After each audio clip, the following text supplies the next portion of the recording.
인사드리겠습니다. 안녕하세요. 함께 기도하시겠습니다. 은혜와 사랑이 많으신 하나님 아버지 감사합니다.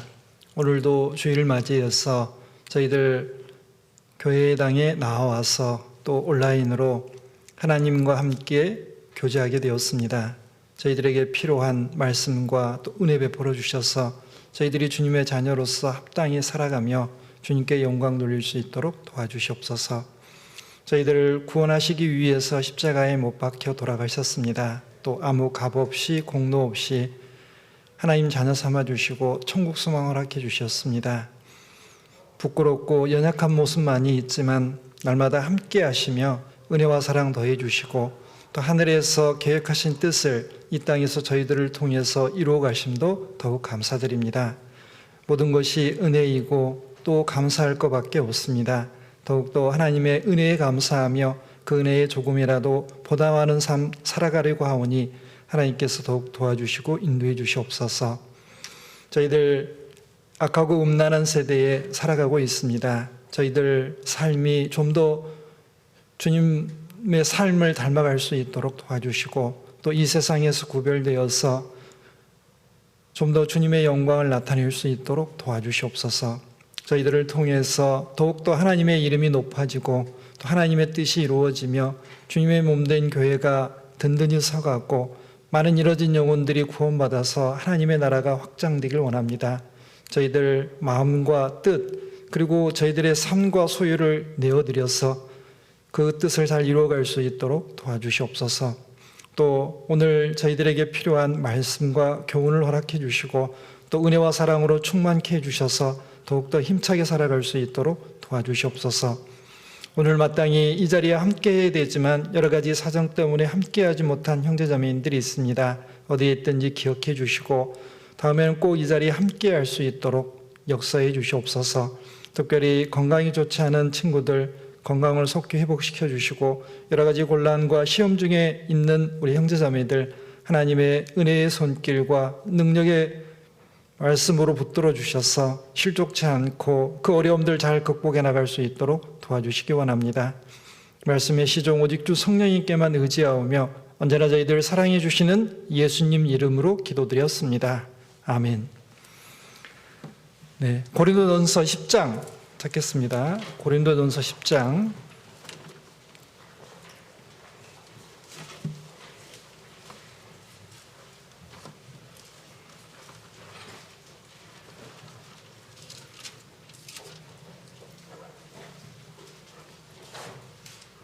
고린도전서 10장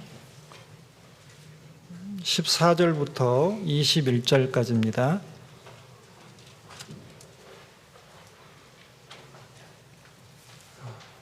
고린도전서 10장 14절부터 21절까지 제가 읽겠습니다. 눈으로 따라 읽어주시면 되겠습니다. 14절 그런즉 내 사랑하는 자들아 우상 숭배하는 일을 피하라. 나는 지혜 있는 자들에게 말함과 같이 하노니 너희는 내 이르는 말을 스스로 판단하라. 우리가 축복하는 바 축복의 자는 그리스도의 피에 참여함이 아니며 우리가 떼는 떡은 그리스도의 몸에 참여함이 아니냐. 떡이 하나요 많은 우리가 한 몸이니 이는 우리가 다 한 떡에 참여함이라. 육신을 따라 난 이스라엘을 보라. 제물을 먹는 자들이 제단에 참여하는 자들이 아니냐. 그런즉 내가 무엇을 말하느뇨. 우상의 제물은 무엇이뇨. 우상은 무엇이라 하느뇨. 대저 이방인의 제사하는 것은 귀신에게 하는 것이요 하나님께 제사하는 것이 아니니 나는 너희가 귀신과 교제하는 자 되기를 원치 아니하노라. 너희가 주의 잔과 귀신의 잔을 겸하여 마시지 못하고 주의 상과 귀신의 상에 겸하여 참여치 못하리라. 거기까지 읽겠습니다. 자, 오늘은 이방인의 제사와 우상의 제물에 대해서 좀 이제 공부해 보겠습니다. 사람들은 무언가를 다 섬기고 삽니다. 우리에게 하나님을 알 만한 것이 있고 또 사람들은 연약하기 때문에 무언가를 의지하고 또 그 의지하는 대상을 기쁘게 하려고 합니다. 그래서 이 세상에 있는 모든 민족들은 다 종교라는 게 있습니다. 그리고 문명이 발달한 곳이든지 아니면 문명이 미개한 곳이든지 그 종교는 다 어느 정도 그 틀을 잡고 그 사회 구성원들이 그 종교를 섬기는 모습을 볼 수 있습니다.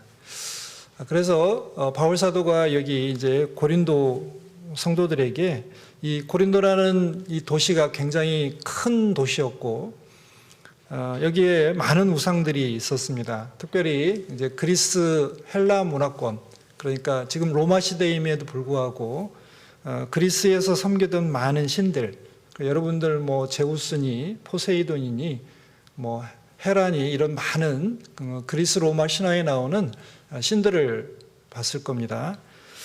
아실 겁니다. 그래서 이 고린도에도 많은 그런 그 우상을 섬기는 신전도 있었고 우상 숭배하는 일이 많았습니다. 그리고 시장에 나가면 이제 그 어떤 고기 같은 걸 사야 되는데 그 고기가 대부분 신전에서 제사를 드리고 난 다음에 이제 시장에 나온 것들이었기 때문에 고린도 성도들에게 특별히 하나님을 섬기는 그리스도인들에게는 좀 문제가 되었습니다. 그래서 그 고기를 어떻게 해야 될지, 그리고 그 당시 고린도 사회에 만연되어 있던 우상 숭배에 대해서 어떤 태도를 취해야 될지, 그리고 그들이 드리는 제사에 대해서 어떤 태도로 살아가야 될지 여기 교훈하고 있습니다.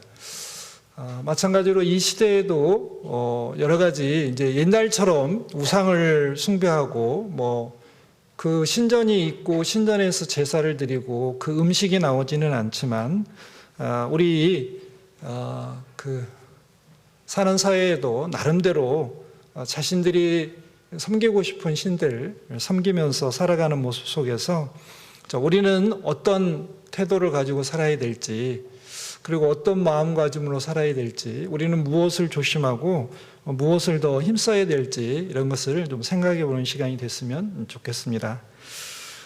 이제 14절에 보면 그런즉 내 사랑하는 자들아 우상 숭배하는 일을 피하라 그랬습니다. 이 세상에 있는 모든 종류의 우상 숭배는 하나님의 영광을 피조물의 형상으로 바꾸는 겁니다. 그 로마서 1장에 보면 23절에 썩어지지 않는 하나님의 영광을 여기 보는 것처럼 썩어질 사람과 금수, 짐승과 버러지, 벌레의 형상의 우상으로 바꿨다 그랬습니다. 살아계신 하나님은 육체가 없습니다. 그런데 이 세상에 사는 사람들은 종교성이 있기 때문에 나름대로 신을 섬겨요. 그런데 신이 항상 사람의 어떤 생각과 어떤 깊은 그 어떤 추론 속에서 나왔습니다. 그래서 그리스 로마에 있는 신들을 보면 사람의 확장판이에요. 그래서 예를 들면 뭐 이렇게 제우스는 번개나 이런 걸 주관하고 뭐 포세이돈 같은 경우는 바다를 주관하잖아요. 성경에 나온 하나님처럼 모든 것을 만드시고 모든 능력이 있고 모든 것을 주관해 가시는 신이 아니고 특정한 영역에서 활동하는 그 사람의 확장판이에요. 그래서 요즘 여러분들이 뭐 마블 시리즈나 아니면은 뭐 이런 그 히어로 나오는 영화를 보면 우리들이 마음속으로 생각하고 있는 신이 이런 모습이면 좋겠다는 것을 표현해 놓은 겁니다. 하나님의 영광이, 그러니까 하나님을 알만한 것이 사람들에게는 있고 또 하나님께 영광을 돌려야 되는데 사람들은 사람이나 아니면은 짐승이나 벌레 같은 것을 섬기게 됩니다. 자, 그런데 요즘은 돌이나 나무로 깎은 우상은 섬기지 않지만 나름대로 섬기는 게 있습니다. 현대인들의 우상은 자기 자신, 돈, 아니면 성이나 오락 같은 경우예요. 뭐 그리고 기타 여기 보는 것처럼 하나님을 떠나게 할 만한 것들이 참 많이 있습니다. 그래서 우리는 휴대폰이나 아니면 TV, 컴퓨터, 게임, 뭐 오락, 스포츠, 그리고 어떤 친구들에게는 공부가 우상이 된 친구들도 있어요. 왜? 너무 열심히 공부를 하니까 잠도 안 자고 밤새서 코피 터져가면서 이렇게 공부를 하는 친구들도 있습니다. 그리고 교회 와서 말씀 배우자고 하면 공부해야 된다고 안 나오는 친구들 있죠. 이 우상 숭배하는 사람들의 공통점은 창조주 하나님보다 어떤 피조물을 자기의 중심으로 삼는 거예요. 그러니까 자기의 어떤 삶의 목표나 어떤 삶의 중심이 하나님 위에 다른 것으로 대체된 것을 우상이라고 합니다. 하나님을 떠나 우상을 숭배하는 사람들은 자기의 본성에 따라서 타락할 수밖에 없어요. 그래서 도덕적인 타락과 그리고 그런 사람들이 모여서 사는 사회는 부패할 수밖에 없습니다. 그래서 로마서 1장에 보면 바울 사도가 그 로마 성도들에게 이방인들의 그 각종 불의를 이야기하면서 그 중에 하나가 동성애, 추악, 탐욕, 시기, 살인, 분쟁, 사기, 음란 이런 것들을 폭로하고 있습니다. 하나님을 떠나면 사람은 선을 행하고 도덕적으로 살 것 같아도 절대 그렇지 않습니다. 사람은 하나님을 떠나면, 즉 신을 인정하지 않으면 인간은 마음껏 타락하게 돼 있어요. 그래서 이 사회에는 비진리와 부도덕이 판을 치게 됩니다. 그래서 여러분들이 주변에서 흔히 느끼는 사회 정의가 실현되지 않고 불합리와 부조리가 많다는 것을 느끼는 것은 하나님을 떠난 사람들이 대부분이 이 사회에서 당연하다고 생각을 해야 돼요.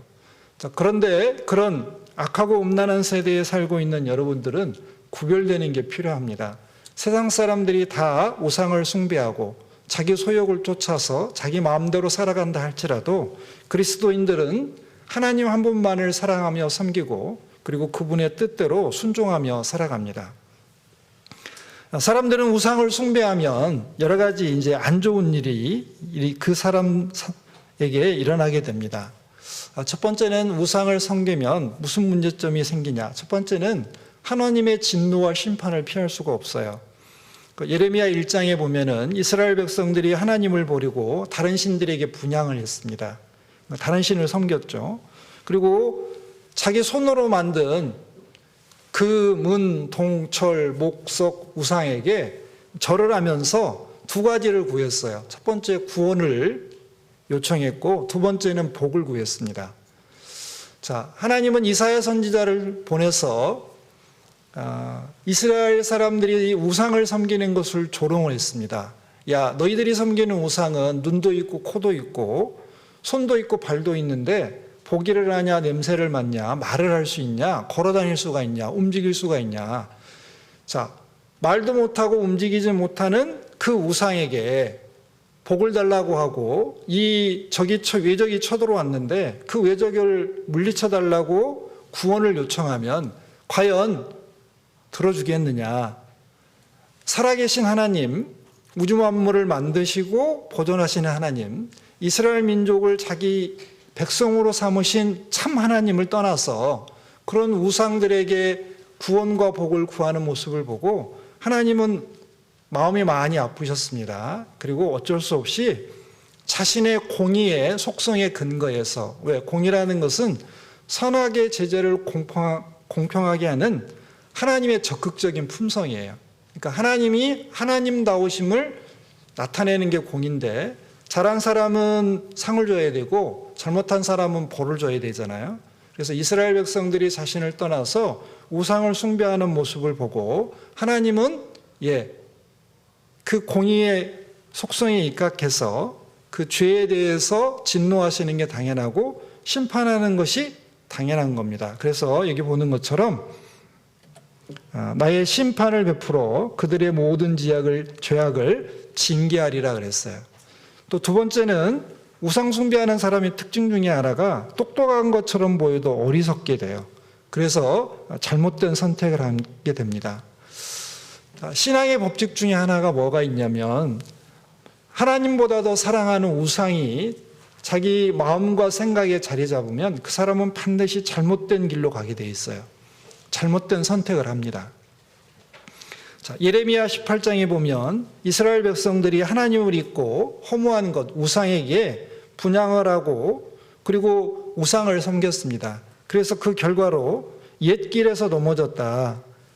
하나님을 섬기는 그 삶에서, 왜? 축복받는 삶에서 멀어졌다는 거예요. 그리고 곁길 곧 닦지 아니한 길로 행쾌했다. 신앙의 길은 옛길이라고 합니다. 믿음의 선진들이 다 가보고 확인하고 검증한 길이에요. 그래서 여러분들이 살면서 축복의 조건에 들어가면 하나님은 반드시 축복을 해주십니다. 그런데 저주의 조건에 들어가면 하나님께서는 반드시 벌을 내리세요. 자, 성경에 많은 인물들이 있습니다. 아무튼 수천 명이 있잖아요. 그 인물들의 삶과 선택은 우리들 삶에 그대로 적용을 할 수 있어요. 자, 우상을 숭배한다는 것은 곁길로 가는 거예요. 닦여진 고속도로로 가는 게 아니라 길이 없는 다른 길로 가는 겁니다. 그러니까 어렵고 힘들겠죠. 그리고 그 곁길에는 가시도 있고 어떤 장애물도 있겠죠. 그래서 찔리기도 하고 아프기도 합니다. 자, 그리고 그들의 땅을 놀랍고 영영한 치소가 되게 하리니 그랬습니다. 이 치소라는 건 비웃음이에요. 왜? 하나님의 심판에 의해서 나라가 망하고 그리고 많은 그 곳으로 하나님의 징계에 의해서 흩어져 버렸기 때문에 그 심판받는 모습을 본 다른 이방 나라 사람들이 이스라엘 사람들을 비웃는 겁니다. 자, 이스라엘 사람들은 이제 어리석게 됐습니다.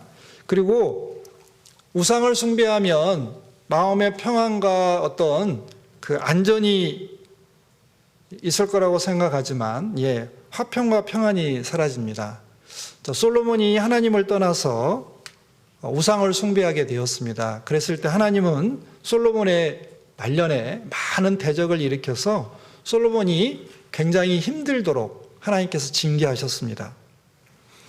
자, 우리는 우상 숭배를 하는 것, 그러니까 하나님보다 더 사랑하는 것, 그리고 탐심은 우상 숭배라고 했으니까 마음속에 하나님보다 더 크게 자리 잡은 게 있으면 우리는 그런 것을 과감하게 버려야 됩니다.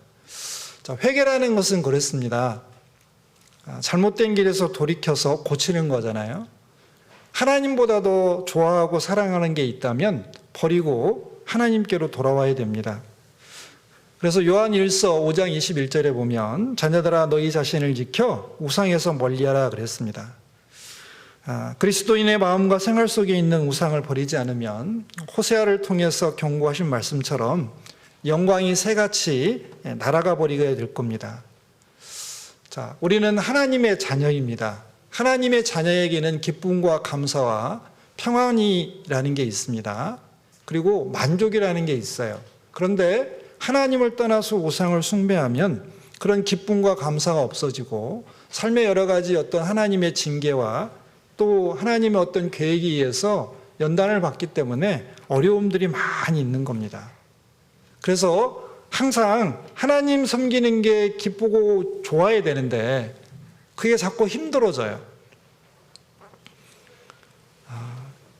여러분들 아빠하고 관계가 좋은 친구들도 있고 아빠하고 관계가 굉장히 힘든 친구들도 있어요. 그런데 아빠와 관계가 불편한 사람들은 주로 왜 그래요?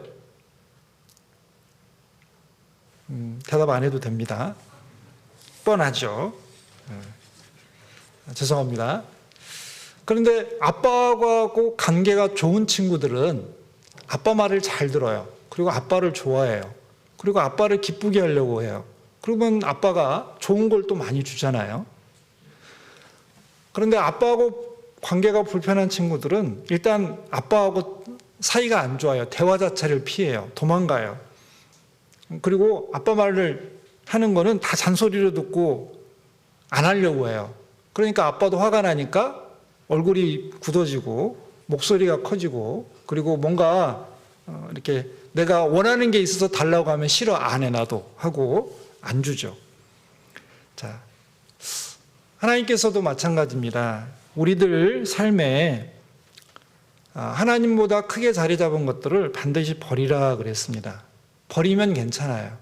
그리고 하나님께로 돌아오면 하나님은 우리들을 마음껏 축복하십니다.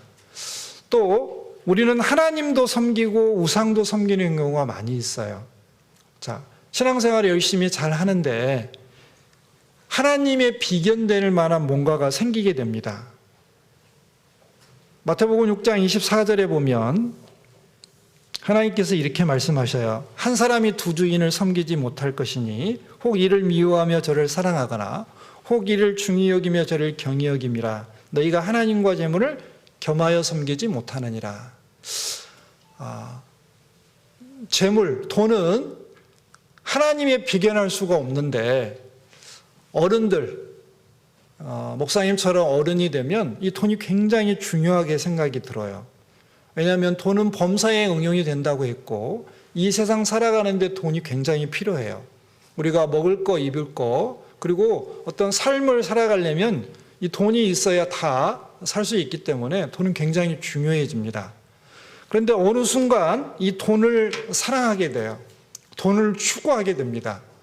우리가 하나님을 사랑하고 하나님을 추구해야 되는데 우리들의 관심이 그리고 우리들의 삶의 목표가 바뀌어가지고 재물을 추구할 때가 있어요. 자, 이거는 마음이 나뉘는 거고, 그리고 물론 우리가 구원받고 하나님의 은혜에 감사하고 모임도 잘 나오고 뭔가 하나님을 위해서 많이 해요. 교제도 참석하고 기도도 하고 전도를 하려고 합니다. 하지만 내 마음속에 하나님보다 더 크게 자리 잡은 뭔가가 있어서 하나님도 섬기고 그것도 섬긴다면 하나님은 잘하고 있다라고 말씀하시는 게 아니라 너의 삶이 뭔가 잘못됐다라고 하시는 거예요. 그리고 그것을 버리라라고 합니다. 자, 우리들은 마음과 생활 속에 우상이 있다면 하나님은 그 우상이 드러나도록 여러 가지 상황을 조정하실 겁니다. 그리고 말씀과 교제 가운데서 그리고 기도 가운데서 그것을 깨닫게 해주셔요. 그래서 하나님은 하나님만 섬기라고 합니다. 우리가 섬길 분은 딱 한 분밖에 없어요. 하나님만 섬기라. 여호수아가 이스라엘 백성들에게 유언처럼 말했습니다. 너희가 성실과 진정으로 그를 섬길 것이라. 자, 성실과 진정으로, 신령과 진정으로 하나님만 섬기라고 했습니다. 여기 여호와만 섬기라 그랬어요. 자, 하나님도 섬기고 다른 것도 섬기고 안 됩니다. 그리고 여호수아가 이스라엘 백성들에게 말합니다. 너희가 섬길 자를 오늘 택하라. 지금 이 시간에 선택을 하라는 거예요. 오직 나와 내 집은 여호와를 섬기겠노라 그랬습니다. 자, 우리는 하나님만 사랑하며 섬겨야 됩니다. 어떤 종류의 우상이든지 내 삶에 들어오면 안 돼요. 자, 다시 우리 고린도전서 본문 보겠습니다. 자, 고린도전서 10장 이제 17절입니다. 죄송합니다. 18절부터 읽겠습니다. 자, 육실을 따라 난 이스라엘을 보라. 재물을 먹는 자들이 제단에 참여하는 자들이 아니냐. 그런즉 내가 무엇을 말하느뇨? 우상의 재물은 무엇이며 우상은 무엇이라 하느뇨? 대저 이방인의 제사하는 것은 귀신에게 하는 것이요 하나님께 제사하는 것이 아니니 나는 너희가 귀신과 교제하는 자 되기를 원치 아니하노라. 너희가 주의 잔과 귀신의 잔을 겸하여 마시지 못하고 주의 상과 귀신의 상에 겸하여 참여치 못하리라. 자, 이방인들은 자신이 섬기는 신, 우상을 기쁘게 하기 위해서 그 우상들에게 제물을 드렸습니다. 그리고 여러분들이 알고 있는 많은 그 서양의 축제들은 이 서양에서 섬기는 신들을 기쁘게 하기 위해서 시작된 축제들이 굉장히 많아요. 그러면 이 이방인들이 우상을 기쁘게 하기 위해서 제사라는 걸 드렸습니다. 그 제사에는 동물을 잡아와서 피를 흘려서 예를 들면 동물을 이렇게 제물로 드리는 경우도 있었고 피의 전제라 그래서 피를 드리는 경우도 있었고 성경에 보면 가나안 땅에 살던 이 팔레스타인 지방에 사는 사람들은 몰렉이라는 신을 섬겼는데 그 몰렉은 어떻게 생겼냐면 얼굴은 소고 몸은 사람이었어요. 그래서 저를 보시면 그 몰렉이 이렇게 손을 벌리고 있는 모습으로, 그리고 의자에 앉아 있는 그런 모습으로 표현이 되어 있습니다. 그러면 그 몰렉에게 제사를 드릴 때 자기가 사랑하는 자식을 그 몰렉의 손 위에다 이렇게 올려놓고, 그리고 그 몰렉이 앉아 있는 그 의자에 불을 떼는 거예요. 보통은 청동이나 이런 걸로 만들었거든요. 그러면 어떻게 되겠어요? 그 아이가 불에 타겠죠. 근데 그 아이가 얼마나 크게 울겠어요. 그래서 그 아이의 비명소리를 지우기 위해서 북이라는 걸 치게 되는 거예요. 그래서 큰 북이를 치면서 그 아이가 죽어가는 모습을 신을 기쁘게 하기 위해서 자신의 자식을 그 몰렉이라는 신에게 드리는 사람이, 물론 신을 기쁘게 하기 위해서 그런 일을 하지만 양심이라는 게 있기 때문에 자기 사랑하는 자식이 불에 탈 때 그 고통스러운 비명소리가 자신에게도 굉장히 고통스럽겠죠. 그래서 그걸 잊기 위해서 이렇게 우상의 제사를 드릴 때 북을 치게 되고 어떤 춤을 추게 되고, 그 다음에 심지어는 환각제를 이렇게 마시게 되는 거예요. 왜? 그 비참한 모습을 잊으려고.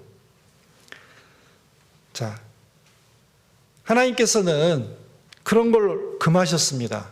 그거는 잘못된 일이니까. 하나님께는 절대로 그렇게 제사를 드릴 수 없다고 했어요. 자, 여기 보면, 자, 이방인들이 제사하는 것은 귀신에게 하는 것이라 그랬습니다. 자, 우리가 조상을 숭배할 때, 우리 설날이나 아니면 추석 때 이제 제사를 지내게 되죠.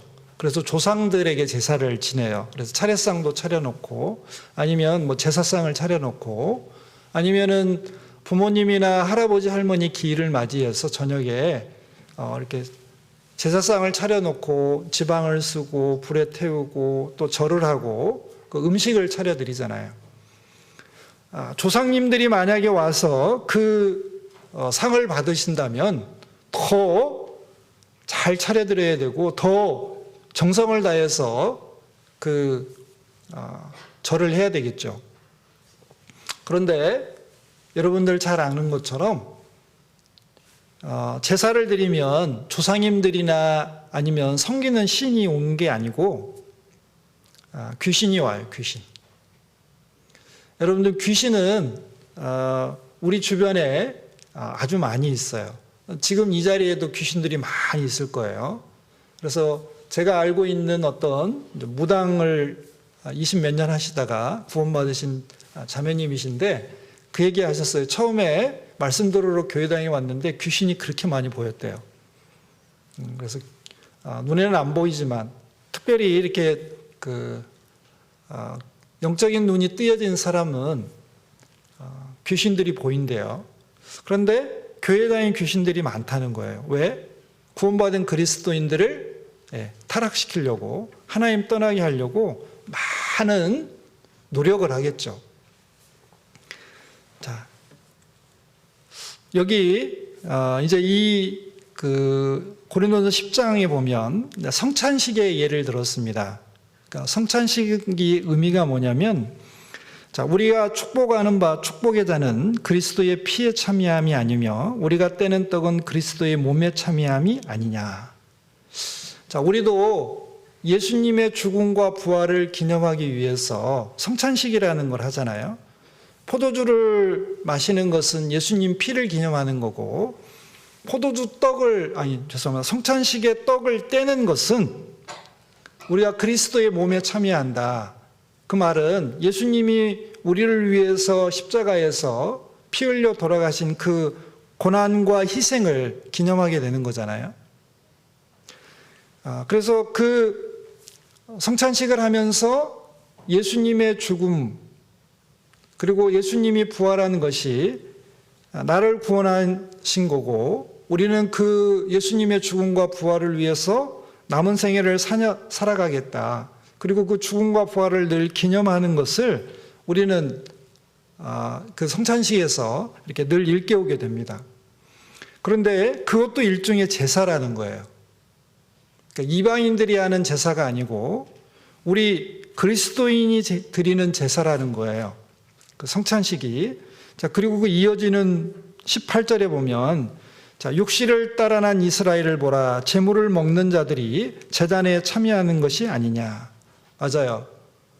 자, 제사를 드린다는 것, 그 예물을 드린다는 것은 그 제사에 참여하는 거고 그 신을 섬기는 예를 행하는 겁니다. 그러니까 신을 섬기고 경배하는 거예요.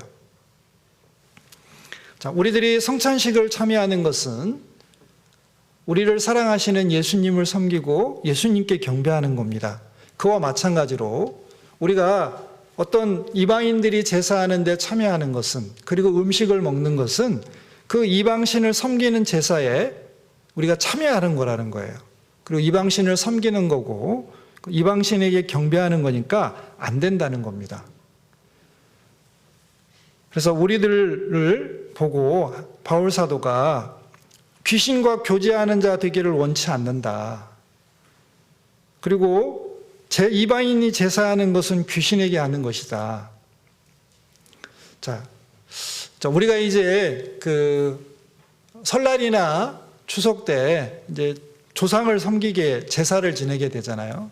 자, 그것의 의미를 좀 몇 가지로 생각을 해볼게요. 자, 성경에는 살아계신 부모님에 대해서 효를 다하라고 강조하고 있습니다. 자, 부모를 공경해라. 부모를 즐겁게 해라. 어머니를 기쁘게 해라. 부모를 순종해라. 아버지와 어머니를 공경하라. 심지어는 여기 레위기 19장 3절에 보면 너희 각 사람은 부모님을 경외하라 그랬습니다. 근데 이 경외라는 단어는 하나님께 쓰는 단어예요. 그러니까 부모님 경외하는 것이 하나님 경외하는 거라고, 부모님을 경외하는 것이, 부모님을 섬기는 것이 하나님 섬기는 것의 어떻게 출발이라고 이야기를 하고 있어요. 요한 1서 4장에 보면은 보이는 형제를 사랑치 않는 자가 보이지 않는 하나님을 사랑할 수 없다고 했습니다. 마찬가지로 눈에 보이고 나와 함께하고 나에게 은혜와 사랑을 베풀어주는 부모님을 섬기지 못하는 사람은 하나님을 어떻게 해요? 잘 섬길 수가 없는 거예요. 그러니까 보이는 부모님에게 먼저 공경하고 순종함으로써 어떻게 해요? 하나님을 공경하고 순종하는 표현, 하나님을 사랑하는 표현을 하는 겁니다. 심지어는 여기 부모를 공경하지 않는 자는 반드시 죽이라고 그랬어요. 자, 자기 아비나 어미를 치는 자는, 또 저주하는 자는 반드시 죽일지니라 그랬어요. 그러니까 여러분들은 지금 구약시대에 안 살고 있어서 다행이라고 생각하셔야 돼요. 부모님께 대들어요? 반항해요? 사춘기? 오, 그런 거 큰일 납니다. 여기서 반드시라고 되어 있잖아요. 반드시. 그리고 부모님을 경홀히 여기는 자, 하찮게 여기거나 무시하거나 업신여기거나 평가절하하거나 모욕을 하는 사람은 저주를 받을 것이라 그랬어요. 그리고 심지어는 아비나 어미를 회방하는 자, 즉 아빠나 엄마 말씀에 토를 달거나 불순종하는 사람은 하나님은 죽이라 그랬습니다. 하나님의 법이 이렇게 무서웠어요. 그리고 순종치 않고 또 징계를 내려도 듣지 않는 자식은 반드시 처벌하라고 했습니다. 자, 성경은 부모에 대한 효를 하나님에 대한 공경으로 간주하고 있습니다. 그래서 굉장히 강조를 하고 있어요.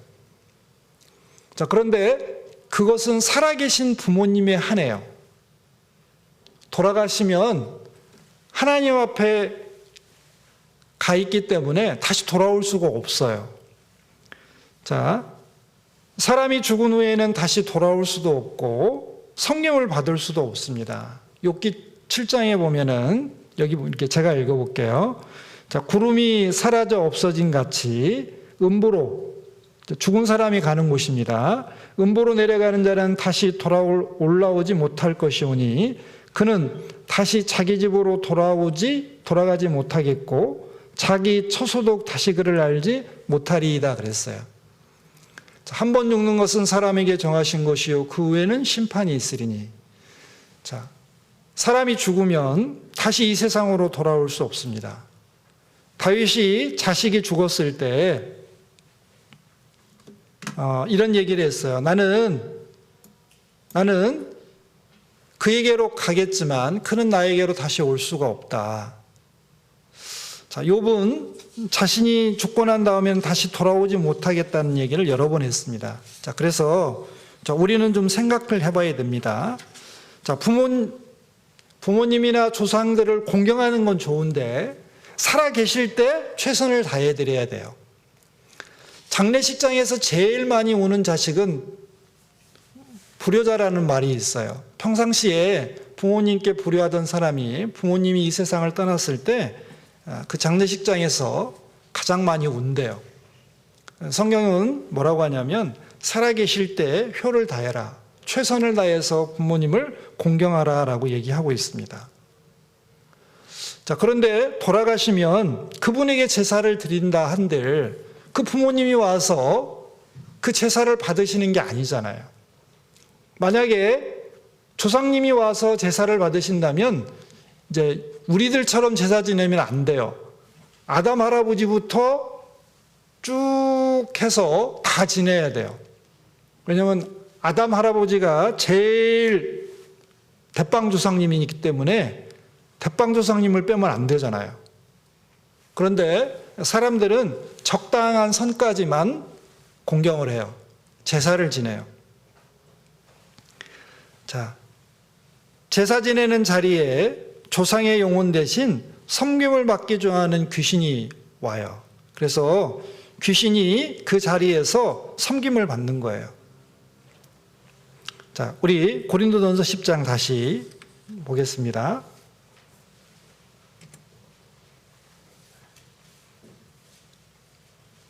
18절, 18절은 건너뛰 20절 제가 읽겠습니다. 자, 대저 이방인의 제사하는 것은 귀신에게 하는 것이요 하나님께 제사하는 것이 아니니 나는 너희가 귀신과 교제하는 자 되기를 원치 아니하노라. 자, 제물을 먹는 자들이 제단에 참여하는 자들이 아니냐 그랬습니다.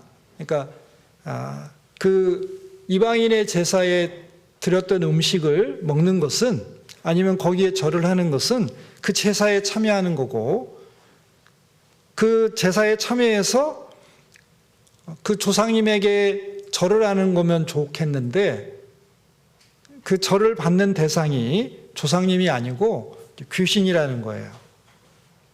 자, 우리는 이걸 잘 생각을 해봐야 됩니다. 자, 귀신에게 제사할 필요는 없잖아요. 귀신은 섬김의 대상이 아니거든요. 그런데 마귀와 그 사자들이, 그러니까 마귀와 마귀의 그 부하들이 귀신들인데 그 귀신들이 어떻게 해요? 섬김받기를 좋아해요. 가끔 여러분들 이제 그 주변에 있는 사람들이나 인터넷에 보면 정말 점치는 많은 그 남자와 여자를 볼 수 있죠. 우리 그 무당이라고 하는데 남자 무당을 박수라고 해요. 박수나 무당들이 와서 그 사람의 과거를 잘 맞추는 걸 볼 수 있어요. 진짜로 잘 맞춰요. 그래서 정말 그 영험한 무당은 과거를 정말 쪽집게처럼 맞춰요. 그래서 제가 만나본 그 무당하시다 구원받으신 자매님이 얘기해 주는데 그래요. 자기도 평상시에는 다른 사람 그 점을 볼 수가 없고 그 애기동자라는 신을 섬겼는데 이제 3살에서 4살 정도 된대요. 자기에게 들어와야 그 사람의 점 보러 온 사람의 내용을 잘 알 수 있대요. 그러니까 어떻게 하냐 그랬더니 그 사람 따라다니는 귀신이 있어서 자기 그 섬기는 애기동자라는 귀신한테 이야기해 주면 그 귀신이 자기한테 얘기해 준대요. 그래서 이 사람은 뭐 때문에 왔다, 과거에 무슨 일을 겪었다 다 안대요. 그런데 희한한 것은 미래는 모른대요. 그래서 모르기 때문에 이제 점을 치는 건데, 예를 들면 뭐 쌀이나 어떤 그 도구를 이용해서 자, 이런 패턴이 나오면 이런 이야기를 해주고 저런 패턴이 나오면 저런 이야기를 해주도록 그 정형화되어 있는 이야기를 해주게 된대요. 자, 맞아요. 근데 그 귀신이 그 섬김받기를 좋아한다는 거예요. 그래서 그 귀신이 기뻐하는 일을 해야 자기를 떠나지 않고 정작 필요할 때 자기에게 도움이 된다는 거예요. 그래서 이 박수나 무당들의 사생활을 보면 굉장히 더러워요. 지저분해요. 선하고 아름다운 게 아니고요. 원래 이 귀신은 더러운 영이기 때문에, 범죄한 천사들이기 때문에 죄짓고 그리고 안 좋은 거, 그런 걸 좋아해요. 자, 우리가 귀신에게 제사할 필요는 없잖아요. 그래서 우리는 제사 드릴 때 우리의 신앙을 당당하게 그 사람들에 고백하고, 비록 그 당시에 여러 가지 어려움이 있을지라도, 예를 들면 비난을 받거나 따돌림을 당하거나 꾸짖음을 당하고 심지어는 집에서 쫓겨나는 한이 있더라도 우리의 신앙을 당당하게 고백하고, 그리고 그들로부터 우리들의 믿음의 삶을 인정받을 필요가 있어요. 자, 우리들이 정말 자신에게 주어진 일을 열심히 잘하고, 그리고 믿음을 지켜가는 당당한 모습을 볼 때 우리 주변에 있는 구원받지 못한 가족, 친척, 이웃들은 우리들의 삶을 인정하고 우리들의 신앙을 인정해 줄 거예요. 자, 우리들이 그 당장 닥치는 고난이나 여러 가지 어려움들을 피하게 되면 피해지는 게 아니에요. 언젠가는 결국에는 한 번 넘어야 될 산이거든요. 우리는 아예 작정을 하고 기도하고, 그리고 하나님께 용기를 달라고 구하고 당당히 맞설 필요가 있어요. 자, 우리는 이제 귀신에 대해서 잠깐 생각해 볼게요. 마태복음 25장 41절 한번 찾아볼게요. 마태복음 25장 41절.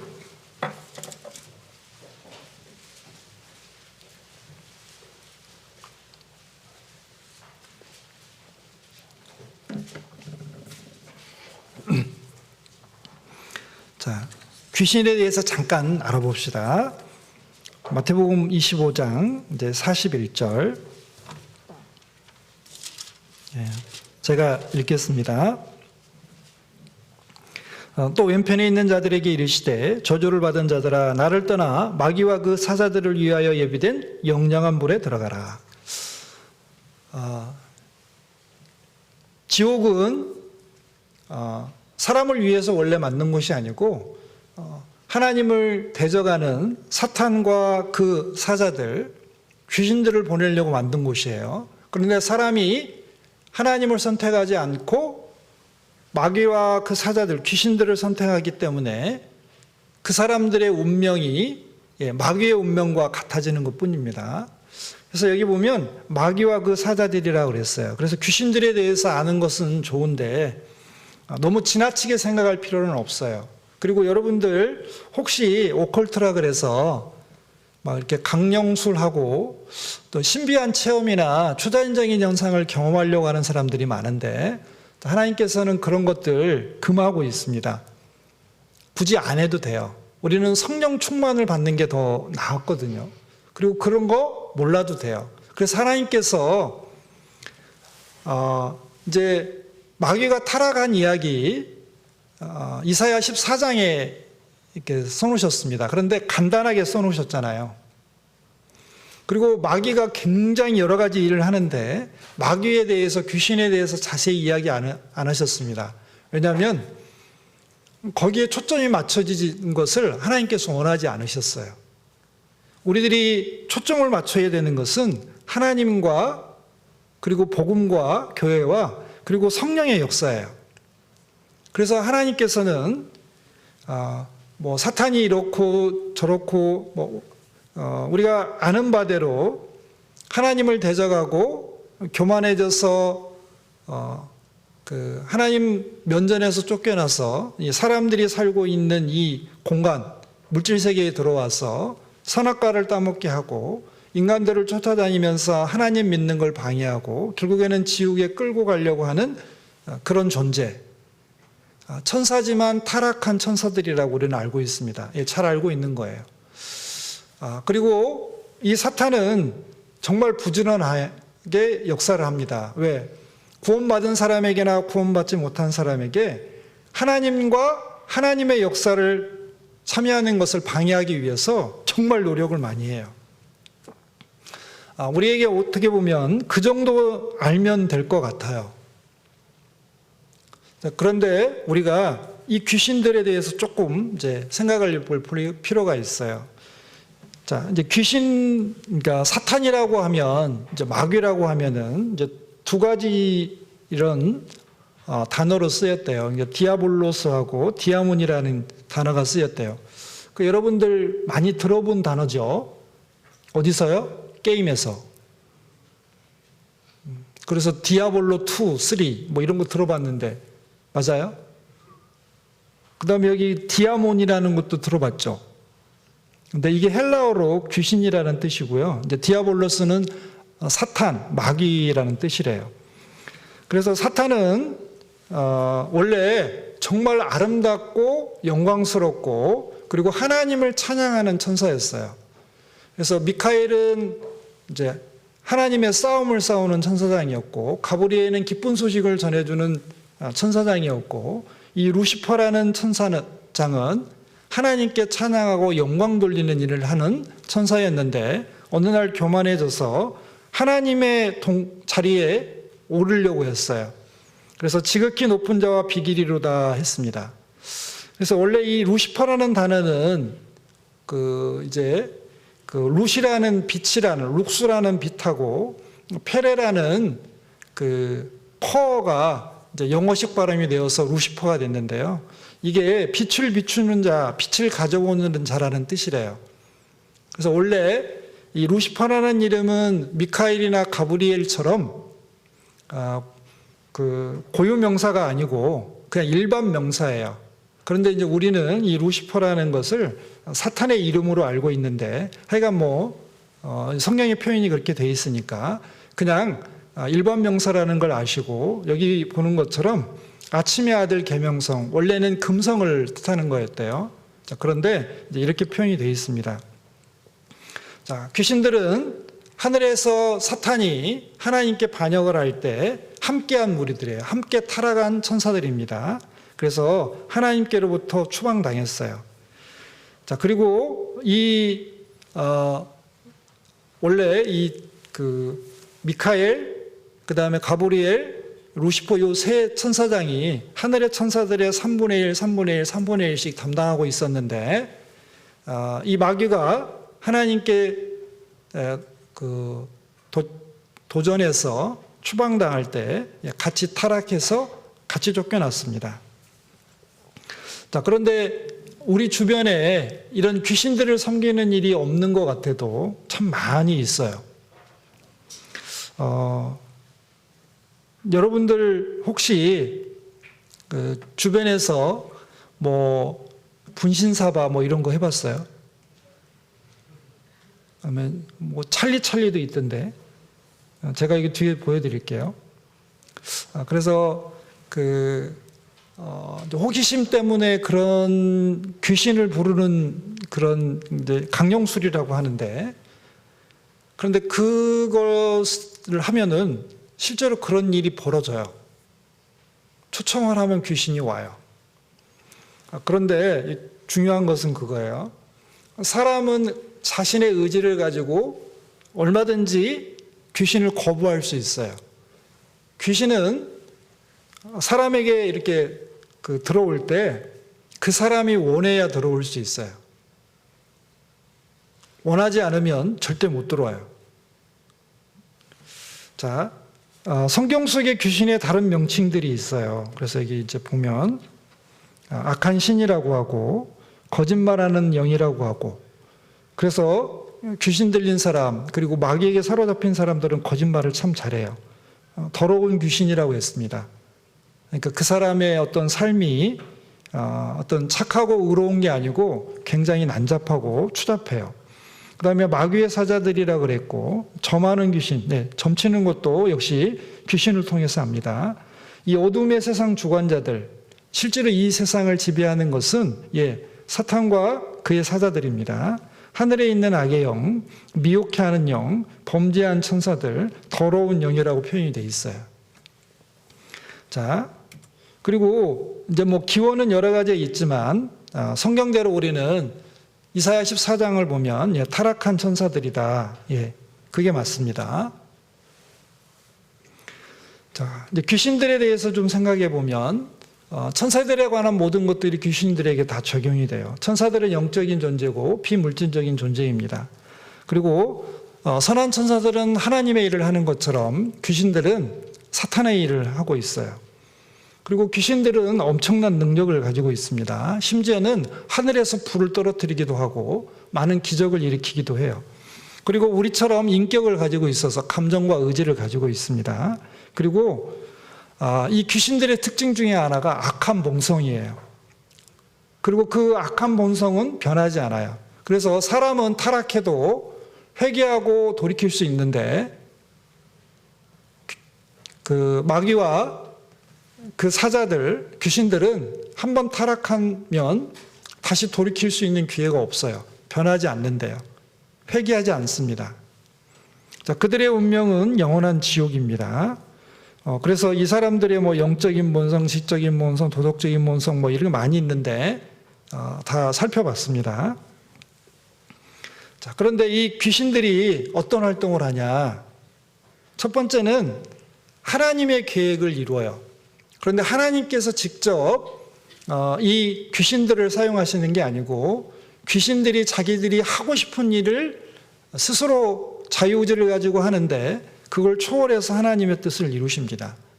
그래서 그 아합 시대에 아합을 죽이기 위해서 거짓말하는 영이 되어서 그 거짓 선지자에게 들어가서 승리한다는 거짓 예언을 하잖아요. 그 귀신들이 그렇게 거짓 선지자에 들어가서 그렇게 했습니다. 그리고 이 귀신들은 사람들에게 육체적인 질병을 일으키기도 하고 귀신이 들리면은 정신착란 같은 정신병으로도 옮겨지기도 하고 정신분열이 되기도 하고 이상한 행동을 하죠. 그 다음에 도덕적으로 아주 불결해요. 죄를 많이 짓습니다. 그리고 특별히 귀신들이 이제 영적인 존재이지만 가끔은 사람들 눈에 보이게 나타나기도 한대요. 그래서 처녀 귀신으로도 나타나고 피 흘리는 모습으로 나타나고 여러 가지 모양으로 나타날 수 있는데 이제 그런 것들은 그런 귀신들은 조금 하급 밑에 있는 그 귀신들이고 진짜 고등 귀신들은 뭘 하냐면 종교가들 속에서 역사를 해요. 그래서 여기 보는 것처럼 거짓 교훈을 만들어서 이거를 유포해요. 그래서 여러분들이 알고 있는 이 세상에 많은 종교들, 어떤 신비적인 그 종교 운동들에 보면 전부 다 귀신들이 역사를 하고 있어요. 그래서 어떤 사람이 이제 사이비 교주가 되려면 성경을 굉장히 많이 연구를 한대요. 그래서 성경을 최소한 50독 이상 하고 성경 전체를 거의 다 이렇게 기억을 하고 있대요. 그리고 성경을 막 연구하다 보면 이런 걸 깨닫는데요. 내가 하나님이었구나. 나도 몰랐는데 드디어 깨달았게 되고, 그리고 내가 다시 오는 예수님이구나라는 걸 깨닫게 된대요. 그래서 그런 가르침들을 어떻게 해요? 사람들에게 전하면 우리들은 막 비웃죠. 헤이, 우리는 하나님 말씀을 올바로 알고 있으니까 그런 이야기를 들으면 우습게 들리는데 정말 그 귀신들이 미혹하는 영이라고 했잖아요. 아무리 이 세상에서 똑똑한 사람도 영적으로는 무지할 수 있어요. 그래서 이런 거짓된 교훈을 귀신들이 사람을 통해서 가르칠 때 사람의 마음이 움직이고 생각이 바뀌어요. 그리고 그 사람들이 그 가르침을 따라요.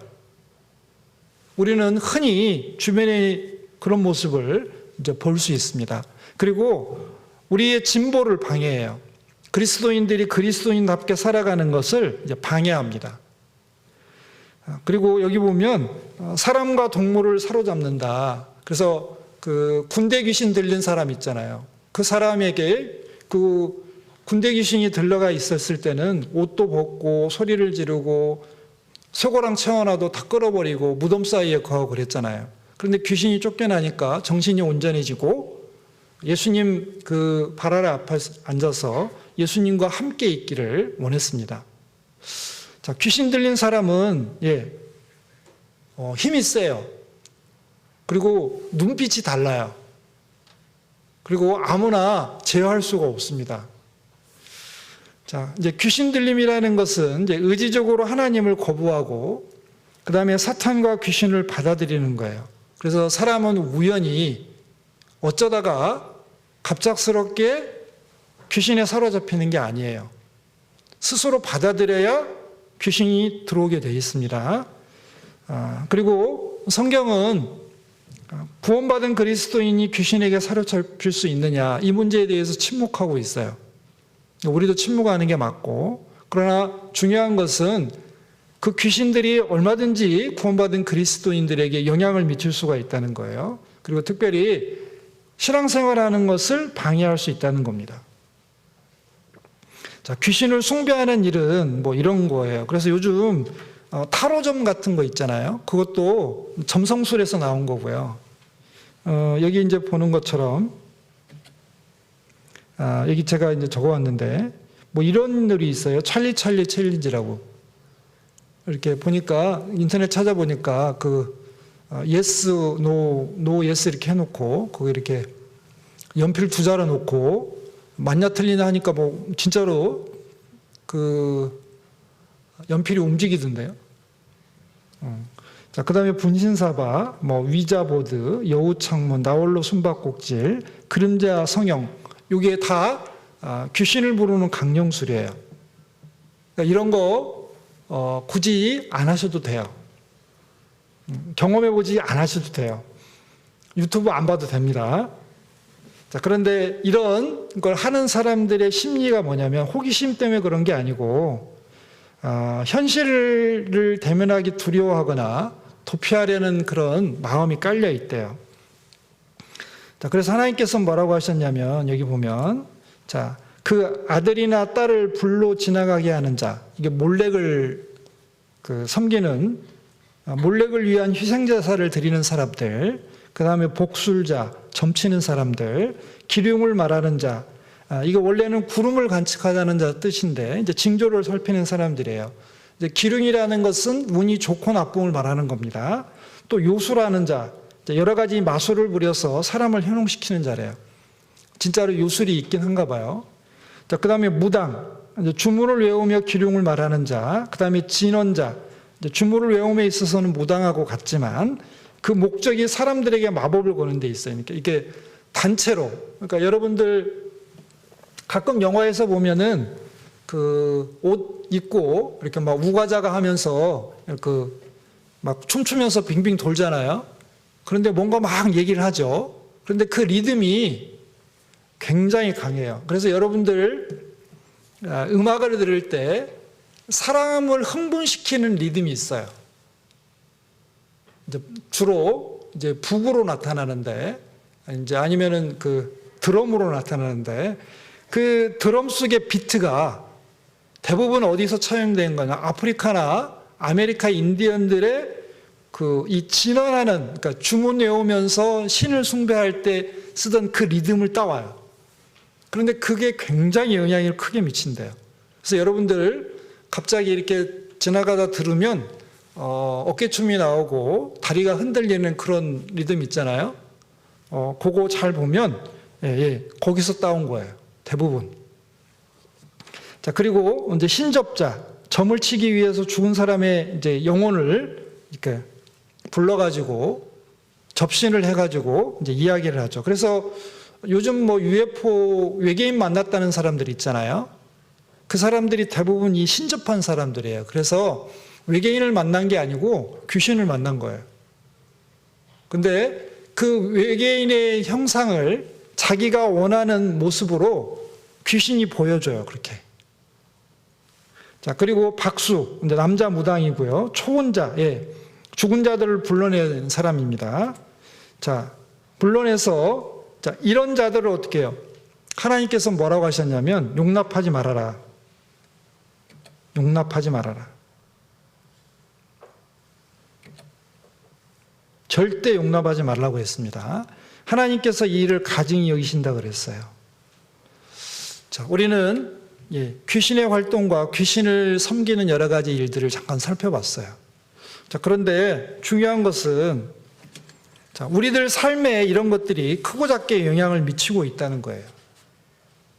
자, 그래서 우리는 이런 걸, 첫 번째는 관심을 갖지 않는 게 중요하고, 그리고 이런 게 우리 주변에서 어떤 조상을 섬기는 제사로도 표현이 되고, 어떤 호기심 때문에 주변의 친구들이 재미로 알고 있는 그런 놀이들 속에서도 있을 수 있고, 실제로 이 영적으로 약한 사람들이 있어요. 건강이 안 좋은 사람들 중에는 이 영적으로 약한 사람들 중에 정말 그 눈에 귀신이 보이기도 하고 이상한 소리가 들리기도 하고 그리고 이상한 행동들을 하는 사람도 있어요. 자, 그런데 중요한 것은 우리에게는 성령님이 계시고 천사가 있다는 게 중요해요. 우리 히브리서 1장 볼게요.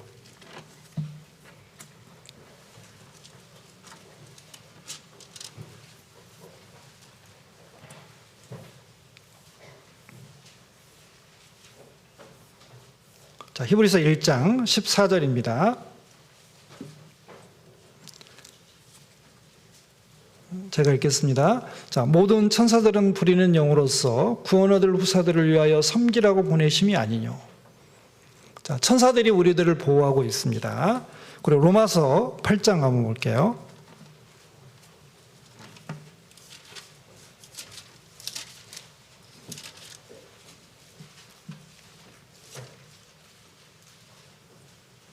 (8장) 26절.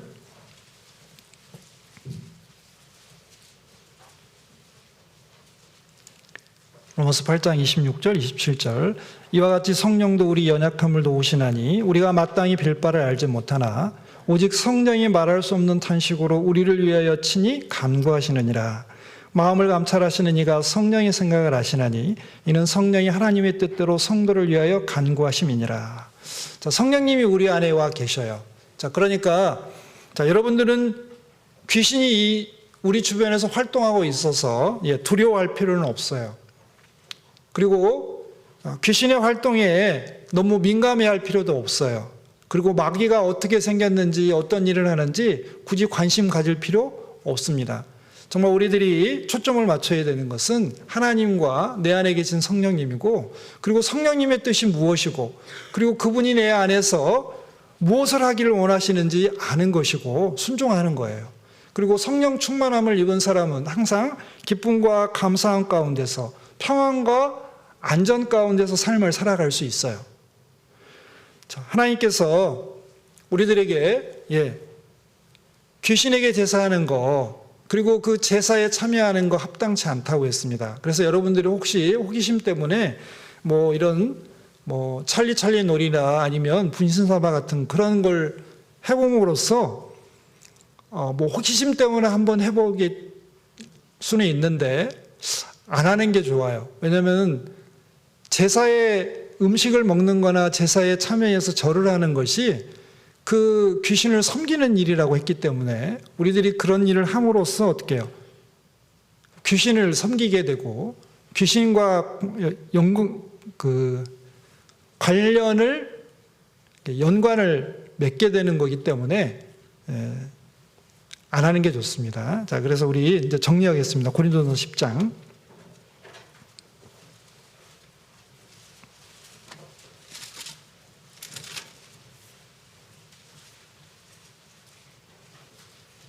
자, 고린도서 10장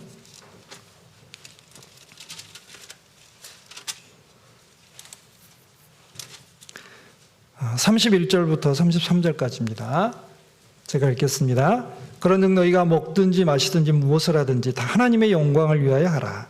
유대인에게나 헬라인에게나 하나님의 교회나 거치는 자가 되지 말고 나와 같이 모든 일에 모든 사람을 기쁘게 하여 나의 유익을 구치 아니하고 많은 사람의 유익을 구하여 저희로 구원을 얻게 하라. 자, 우리가 인생을 살아가면서 어떤 선택과 결정을 해야 될 때 이것이 하나님의 뜻인지 아닌지 어떻게 알 수 있냐? 크게 네 가지 기준을 생각하면 됩니다. 첫 번째는 하나님의 영광이 되냐? 두 번째, 유대인에게나 헬라인에게나 하나님의 교회나 거치는 자가 되지 말라고 했습니다. 이건 죄 이상을 이야기하는 겁니다. 거치면 안 돼요. 유대인에게는 어때요? 율법이 있고 헬라인에게는 지혜가 있었습니다. 그리고 하나님의 교회에는 사랑의 법이 있어요. 어느 것에나 거치지 않아야 됩니다. 또 나의 유익이 아니라 남의 유익이에요. 여러분들 조이라는 단어가 JOY인데 이 조이라는 선교 단체가 있어요. 대학생 선교 단체인데 Jesus first, others second, you third. 그러니까 예수님이 1번이고 다른 사람들이 2번이고 네가 세 번째가 될 때 기쁨이 있다는 뜻에서 조이라는 선교 단체가 있고 그 선교 단체는 봉사활동을 많이 합니다. 그리고 전도를 많이 해요. 자, 그래서 항상 나의 유익보다는 남의 유익을 위해서, 그래서 우리가 제사를 지내야 되냐 말아야 되느냐, 거기 가야 되느냐 말아야 되느냐, 또 나의 신앙을 그들에게 당당히 고백해야 되냐 안 해야 되느냐는 항상 어떻게 해요? 예수님이 먼저고 다른 사람이 유익이 두 번째고 나의 유익은 세 번째예요. 그리고 끝에 저희로 구원을 얻게 하라 그랬잖아요. 전도하는 쪽으로 우리 인생의 방향을 잡고 인생의 목표를 세워야 되죠. 자, 그 중에 하나가 여러분들 귀신에 대한 태도, 그리고 제사에 대한 태도. 우리 제사는 하나님께만 드려야 되잖아요. 어떤 경우에 있어서도 하나님을 떠나거나 우상을 섬기거나 그 우상의 제사에 참여해서 귀신을 섬기는 일은 절대 안 됩니다. 하나님의 영광을 사람이나 금수나 버러지의 형상으로 바꾸면 안 되잖아요. 자, 그리고 고린도전서 8장도 한번 볼게요. 이것만 보고 마치겠습니다. 고린도전서 8장 9절.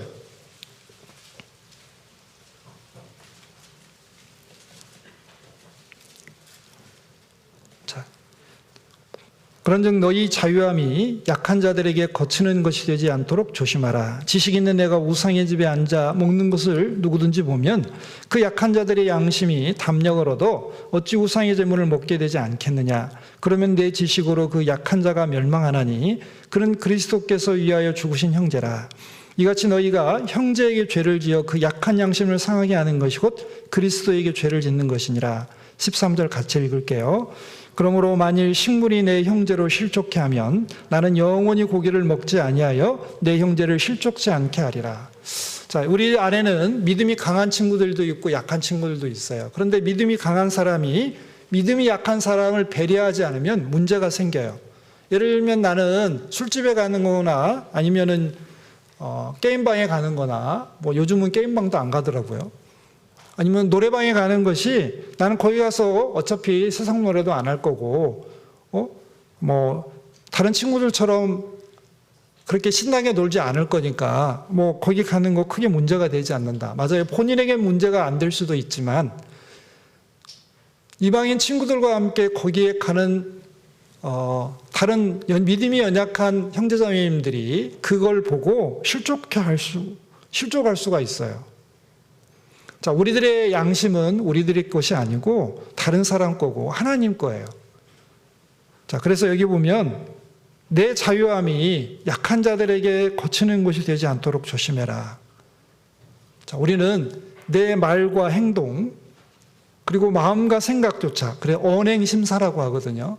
이것이 하나님 앞에 늘 합당해야 되고 그리고 다른 사람에게 비춰지는 모습도 그렇게 해야 돼요. 그렇기 때문에 우리가 제사에 참여할 때 그리스도인다운 당당한 모습이 필요한 거예요. 그리고 거기에 혹시 이제 음식이 다 제물이라면 한 끼 굶는 것도 괜찮아요. 한 끼 굶는다고 죽지 않습니다.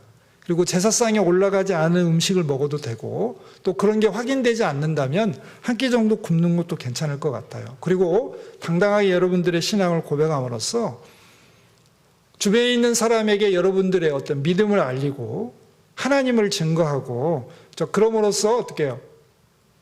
하나님의 영광이 드러났기 때문에 그 자리에서 하나님께서는 일하실 수 있거든요. 역사하실 수 있어요.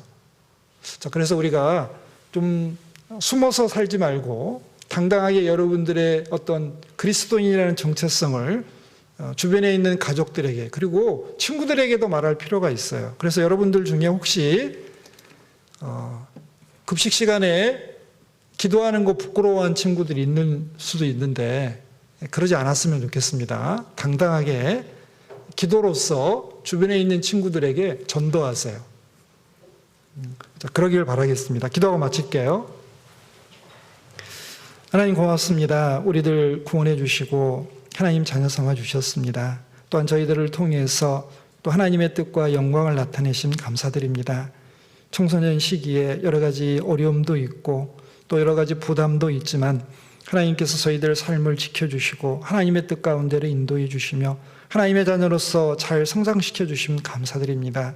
저희들 항상 마음을 오로지 하고 또 하나님만 사랑하며 섬길 수 있도록 도와주시고 저희들의 삶에서 어떠한 우상도 드리지 않도록 도와주시며 또 기회가 될 때마다 이방인의 제사의 가운데서도 당당히 우리들의 신앙을 고백하고 주님은 나의 주님이시고 구원자이시고 또 나의 하나님이시라는 것을 당당히 증거할 수 있도록 도와주시옵소서. 또한 각자 필요한 것들 하나님께서 허락해 주셔서 하나님의 뜻대로 더욱 잘 살아갈 수 있도록 인도해 주시길 원합니다.